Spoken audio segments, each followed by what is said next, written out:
আজি মই সঁচাকৈ আনন্দিত হৈছোঁ টংলা নৰ্থ দৰং কলেজত গ্ৰন্থমেলা হৈছে এই গ্ৰন্থমেলাৰ আজি এটা অনুষ্ঠান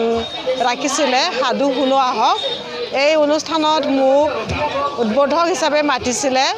সঁচাকৈ এই অনুষ্ঠানটি খুবেই ভাল হৈছে কাৰণ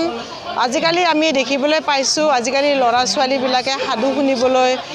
ইচ্ছা থাকিলেও মাক দেউতাকে সাধু কোৱাৰ সময়বিলাক উলিয়াব নোৱাৰে সেইকাৰণে মই প্ৰত্যেক মাক দেউতাকক মই অভিভাৱকসকলক নিজৰ ল'ৰা ছোৱালীক সাধু ক'বলৈ মই অনুৰোধ জনাইছোঁ আৰু ইয়াৰ লগতে আমাৰ অঞ্চলৰ সাধুবিলাক আমি জীয়াই ৰাখিব লাগিব নহ'লে আমাৰ সমাজত ইমান ধুনীয়া ধুনীয়া সাধুবোৰ আছে সেই সাধুবোৰ সময়ৰ গতিৰ লগে লগে হেৰাই যাবলৈ ধৰিছে সেইকাৰণে যদি আমি সাধুটো কওঁ নিজৰ ল'ৰা ছোৱালীক বা সমাজৰ অন্য কাৰোবাক তেতিয়া এই সাধুবোৰ মানুহৰ মুখে মুখে এজনৰ পৰা 100 জনলৈ 200 জনলৈ সেই সাধুটো আমাৰ সমাজত থাকি যাব আৰু সেইবিলাক আমাৰ এটা সমাজৰ প্ৰতিচ্ছবি সেইকাৰণে ল'ৰা ছোৱালীক সাধু ক'ব লাগে ল'ৰা ছোৱালীক সাধু শুনিলেহে ল'ৰা ছোৱালীৰ ধৈৰ্য বাঢ়িব পঢ়া শুনাৰ প্ৰতি ধাউতি বাঢ়িব সেইকাৰণে অভিভাৱকসকলে সাধু ক'ব লাগে আৰু